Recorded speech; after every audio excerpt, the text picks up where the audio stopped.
ನಮಸ್ಕಾರ ಸ್ನೇಹಿತರೆ. ಮಕ್ಕಳು ಯಾವ ರೀತಿ ಕಲ್ತ್ರೆ ಅವರ ಬುದ್ಧಿ ವಿಕಸಿತವಾಗುತ್ತೆ, ಅವರು ಚೆನ್ನಾಗಿ ಕಲಿಯಕ್ಕೆ ಸಾಧ್ಯ ಆಗುತ್ತೆ, ಅವರು ಬುದ್ಧಿವಂತರಾಗ್ತಾರೆ ಅಂತ ನಾವು ಯಾವಾಗಲೂ ಮಾತಾಡ್ತಲೇ ಇರ್ತೀವಿ. ಇವಾಗಂತೂ ಸುಮಾರು ರೀತಿಗಳನ್ನ ಬಗ್ಗೆ ಮಾತಾಡ್ತೀವಿ. ಒಂದು visual learners, auditory learners, kinesthetic learners ಅಂತೆಲ್ಲ ಮಾತಾಡ್ತೀವಿ. ಆದರೆ ನೂರಾರು ವರ್ಷಗಳ ಮೊದಲು ಒಂದು ಸುಂದರವಾದ ಸುಭಾಷಿತ ಮಕ್ಕಳ ಕಲಿಕೆ ಹೇಗಿರಬೇಕು, ಅವ್ರು ಹೇಗೆ ಕಲ್ತ್ರೆ ತುಂಬಾ ಹೆಚ್ಚಿನ ಬುದ್ಧಿವಂತರಾಗ್ತಾರೆ ಅಂತ ತಿಳಿಸುತ್ತೆ. ಆ ಸುಭಾಷಿತ ನೋಡೋಣ. ನೋಡಿ ಎಷ್ಟು ಚೆನ್ನಾಗಿದೆ ಸುಭಾಷಿತ.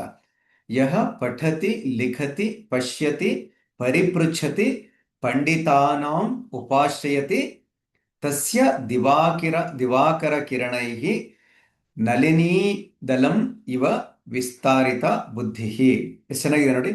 ಯಹ ಯಾರು ಪಠತಿ ಓದ್ತಾರೋ, ಲಿಖತಿ ಬರೀತಾರೋ, ಪಶ್ಯತಿ ನೋಡ್ತಾರೋ, ಅಬ್ಸರ್ವ್ ಮಾಡ್ತಾರೋ, ಪರಿಪೃಚ್ಛತಿ ಪ್ರಶ್ನೆಗಳನ್ನ ಕೇಳ್ತಾ ಇರ್ತಾರೋ ಯಾವಾಗ್ಲೂ, ಪಂಡಿತಾನ್ ಪಂಡಿತಾನ್ ಉಪಾಶ್ರಯತಿ ಯಾರು ಬುದ್ಧಿವಂತರನ್ನ ತಿಳಿದವರನ್ನ ಆಶ್ರಯಿಸಿರ್ತಾರೋ, ಅವರನ್ನ ಫಾಲೋ ಮಾಡ್ತಾ ಇರ್ತಾರೋ, ಅವರ ಬುದ್ಧಿಯು ತಸ್ಯ ವಿಸ್ತಾರಿತ ಬುದ್ಧಿ, ಅವರ ಬುದ್ಧಿ ವಿಸ್ತಾರ ಆಗತ್ತೆ. ಹೇಗೆ ವಿಸ್ತಾರ ಆಗತ್ತೆ ಅಂದ್ರೆ ದಿವಾಕರ ಕಿರಣೈಹಿ ನಳಿನೀದಲಂ ಇವ. ಅಂದ್ರೆ ದಿವಾಕರ ಕಿರಣ ಅಂದ್ರೆ ಸೂರ್ಯನ ಕಿರಣ ಬಿದ್ದಾಗ ನಳಿನೀದಲ ಆ ತಾವರೆಯ ದಳಗಳು ಹೇಗೆ ಅರಳುತ್ತವೋ ಹಾಗೆ ಅವರ ಬುದ್ಧಿ ಕೂಡ ಅರಳುತ್ತೆ ಅಂತ. ಇಷ್ಟು ಚೆನ್ನಾಗಿದೆ ನೋಡಿ. ಉಪಮೆ ಅಲ್ಲ, ಸಿಮಿಲಿ ಕೊಟ್ಟಿರೋದು.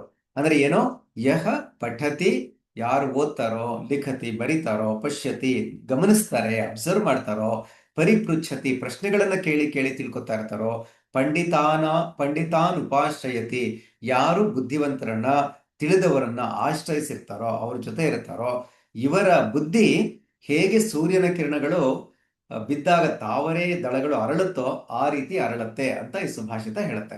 ಎಷ್ಟೊಂದು ಚೆನ್ನಾಗಿದೆಲ್ಲ ಸುಭಾಷಿತ ಸ್ನೇಹಿತರೆ. ನಮ್ಮ ಮಕ್ಕಳನ್ನು ಇದನ್ನೆಲ್ಲ ಫಾಲೋ ಮಾಡಕ್ಕೆ ನಾವು ಎನ್ಕರೇಜ್ ಮಾಡೋಣ ಅಲ್ವಾ? Thank you so much for listening. Thank you.